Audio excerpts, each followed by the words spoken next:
નમસ્કાર, આપ જોઈ રહ્યા છો લખત ન્યૂઝ અપડેટ ચેનલ। તમામ સમાચાર અને અપડેટ મેળવવા માટે ચેનલને સબસ્ક્રાઇબ કરો અને બેલ આઇકન પર ક્લિક કરો જેથી તમામ સમાચાર અને અપડેટ તમને મળી રહે।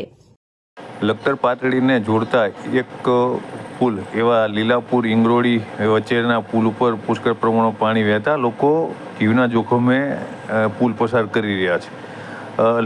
પાટડી તાલુકામાંથી લખતર તાલુકા માટે થઈ અને ઘણા બધા રસ્તા છે, તેમાંથી વાણાનો રોડ, સવલાણાનો રોડ અને એક ઇંગરોળીનો રોડ। ઇંગરોળીનો રોડ છે તે જતવારથી અને કમાલપુર વિરમગામ તાલુકાના લોકોને પણ લખતર તાલુકામાં આવવા માટે થઈ અને ટૂંકો માર્ગ છે। આ માર્ગ ઉપર એક પુલ આવેલો છે। આ પુલને અવારનવાર ઊંચો પુલ બનાવવા માટે થઈ અને લોકો દ્વારા માંગણી કરવામાં આવી રહી છે, પરંતુ સરકાર દ્વારા કોઈ પણ પ્રકારની કામગીરી કરવામાં આવતી નથી।